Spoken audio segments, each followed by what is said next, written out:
اعوذ بالله من الشیطان الرجیم. بسم الله الرحمن الرحیم. یک شبهه‌ای که در سوشال میدیا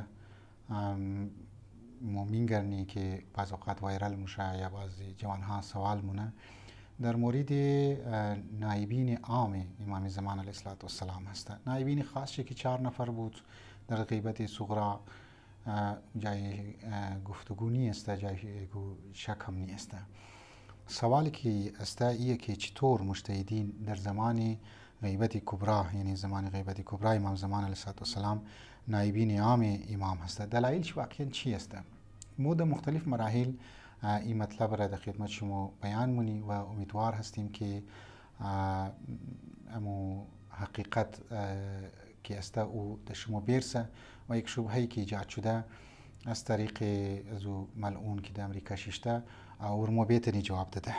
در مختلف مراحل البته ما شما میخواهیم که مختلف مراحل که ما در خدمت شما میگم استیپ بای استیپ شما باید ویدیوز را فالو کنین و اسکیپ هم نکنین تاخیر، چون که اگر 2 منیت یا 1 منیت گوش کردین ممکنه که از بعد مطالب را متوجه نشین و لابتر من ذهن شما یک شک و شکوک دیگه ایجاد شونه. مو در مرحله اول باید همون معنای نیابت را، معنایی که نایب بودن هسته این رو باید متوجه شونی. شما توقعین وقتی که یک صدر از یک ملک در دیگه ملک موره از خود یک نایب کسته میله، یک چیف جستیس کی موره از خود یک نایب کسته میله، یک پرینسپل کی دیگه سفر موره وایس پرینسپل از خود خو دره. لذا وقتی که مو نیابت را دمونی امزو اصطلاح فارسی یا اصطلاح عربی وقتی مثلا توخکنی او یکی یعنی وکیل بودن، نمایندگی یک شخصی که در غیب یزو، یعنی در غیاب یزو، در عدم موجودگی یزو بعضی از کارها که استاد زو سپرده مشده امزی شخصی که وایس پرینسپل است مثلا، که او باید امو وظایفی که سپرده مشه اونها را به طور احسن، به طور بسیار خوب طریقه و انجام بده و به طور یک احساسی وظیفه کده این کارها را انجام بده. این مباحث معنای نیابت را آیت الله جوادی عاملی بزرگوار دمنه ولایت فقیه جلد دوم صفحه 78 ببخشی جلد 78 خالم است، صفحه 188 است. اونجا به طور مفصل بیان کرده که چطور نایبین مجتهدین در غیبت کبرا نایبین عام امام زمان علیه السلام است. خب این مرحله اول معنای نیابت که میگنی که اگر یک پرینسپل کی رفت وایس پرینسپل که ما تمام اختیارات در دست ازی ما و یک عقلی چیز است و یک لاجیکلی چیز است که هر کس بعد از خود یک نماینده میله. یک دو ریشه نیابت که است در کجا هست؟ واقعا این نیابت رمو امو در زمان ائمه هر متوخمونی یا نه در زمان امزی در این زمان که است شروع شده، امی زمان غیبت کبرا یا مجتهدینی را خودون چه ایجاد کردن به قول بعضیا نزنی. من ریشه نیابت در صدر اسلام هم بوده، حتی در زمان پیامبر گرامی اسلام هم و رسول خدا صلی الله علیه و سلم در بسیاری مواقع اصحاب خود در مختلف جاها رأی میکردن که تو نایبی از ما هسته برو در امور حکومتی، مثال که طور پر در امور فقهی و در امور مردم مسائل اجتماعیش تو برسو و بعضی کارها را تو انجام بدی. این دمونی زمان رسول خدا هم بوده. حتی در زمان دیگه امام های از ما هم بوده که ما آهسته آهسته انشاءالله در مختلف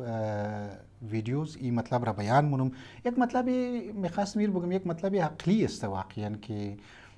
امام همیشه نمیتونه که معجزه خود تمام کارهای دنیوی را حل کنه یا در امور مردم که رسیدگی کنه. نه، خب رسول خدا اگر در مدینه بود، امام علی اگر در مدینه و یا در کوفه بود، باید نایبین که در مصر و در مختلف جاها بوده باشه و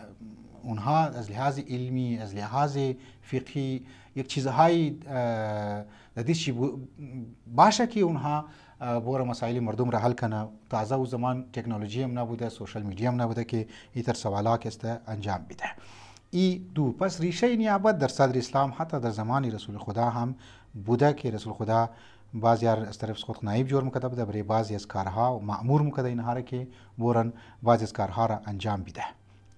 یک مسئله دیگه ای که شما باید توجه داشته باشید، خب اینا رو ما فقط تعریف رو میخوایم بیان کنم، اما اصطلاحاتی که است اونها رو شما ول بفهمی، از بعد مو دلایلش رو استه در خدمت شما بیان مونم. معنای نیابت عامه یعنی در دوران غیبت کبرا معنایش چی است؟ نیابت عامه جانشینی عموم فقها هست که به جای امام مهدی در دوران غیبت کبرا. امام مهدی علیه السلام، امام زمان علیه السلام از مو غیب است،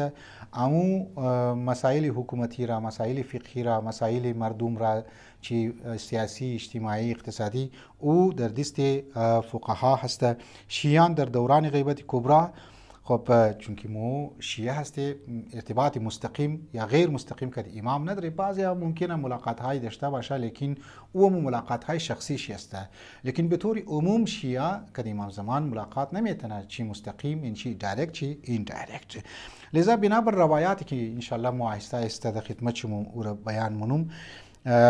امامان شیعه در این دوران که است وظایف امام معصوم را بر عهده فقیها که است دانسته، یعنی گفته است باید این مسائل مردم را از لحاظ فقهی، از لحاظ اجتماعی سیاسی اینها حل کنه و رهبری دینی را دایرکت که باید مردم رابطه داشته باشه او را بر عهده امزی فقها گذاشته که میگن نیابت عامه در مقابل نیابت خاصه که 4 نایبان خاص بود، نایبین خاص بود در غیبت صغرا. ایران باید شما متوجه باشی که معنای نیابت عام در دوران غیبت کبرا چی است. عزیزان محترم، همونطور که گفتم در صدر اسلام بوده نیابت مسلشی، همینطور در زمان ائمه اطهار که ما قبلا هم یک اشاره گفتم نیابت از طرف امیرالمومنین علیه السلام نیز انجام گرفته. امام حسن و امام حسین علیه السلام هم نمایندگان خود مختلف جاهای اینا رأی مکده بودن و در مختلف شهرها رأی مکدن و حتی در زمان امام زین العابدین علیه السلام هم که متوقمنی امام چهارم از خود نایب داشته و دیگه امام هم داشته که ما اونها را پارتیکولری که است یعنی به طور خاص ما اونها را مورد گفتگو قرار میدم. نکته مهمی است که امام معصوم ازمو و رهبر معصوم ازمو چی حاکم باشه چی حاکم نباشه، چی دیگه مسئله سیاسی مانند امام حسن عسکری علیه السلام که بسیار شدید مسئله سیاسی یعنی یک فشار بود ما برشی و در یک جایی که کس ملاقات نداشتک نمیتونستک ملاقات کنه، بعض من همو میگنی که نه از خود خو نایب کسته داشتک. یک اصول و محوری نکته هسته که امامای معصوم ازمو یا ایتر بگم که امو اصول محوری شیعه بوده که امامای ازمو از خود یک نایبین کسته داشته در مختلف زمان ها، چی امام حاضر بوده چی امام حاضر نبوده. لذا امروز ما یک چیزی که ما قبلا هم در خدمت دوستان عزیزان ما گفتم که یک واقعا یک منطقی، یک لاجیکلی، یک عقلی چیز است که باید امام معصوم علیه السلام یک نایبی باید داشته باشه. خب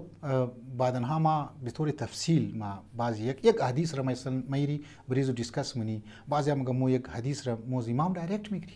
ما دایرکت بری حدیث مورم عمل منم. او حدیث را نه مستند بودن چی خبره، نه خبر داره که از کجا کسته د امام معصوم از امام معصوم نقلم شده یا نشده، اینها بریش یه بلوگا بسته زنی من باید مو شما توجه داشته باشی و آهسته آهسته بوری به طرف لاجیک، آهسته آهسته طرف بوری طرف گفتگوهای منطقی و حقایقی که مذهب تشیع دره و هسته او شما درک کنی. ای الله یاری یا اینهایی که رسول الحبیب ولی انسان ها هستن خدا شاهد است، خدا شاهد اینا به ظاهر مایا دفاع از تشیع رمونن، لیکن پس برده اینها بسیار اهداف شومی داره، اینها جنگ ها را در آمینده، اینا اختلافات شدید در آمینده، حالی که مو راههای بسیار زیاد داره که اهل سنت المترف از خود کش کنی و بسیار خوب انداز حقانیت خود کسی ثابت کنی. خدا شاهد اگر مو حقانیت از خود فقط صحیح معنی بیان کنی، صحیح معنی از لحاظ عمل بیان کنی، از لحاظ انسانیت که اهل بیت از مو چقدر مسئله انسانیت را اینا پیش برده، اگر مو امیر توجه بدی بسیار زیاد مو میتونی مردم را دنیا را طرف از خود چک کنی. و السلام علیکم و رحمت الله و برکاته.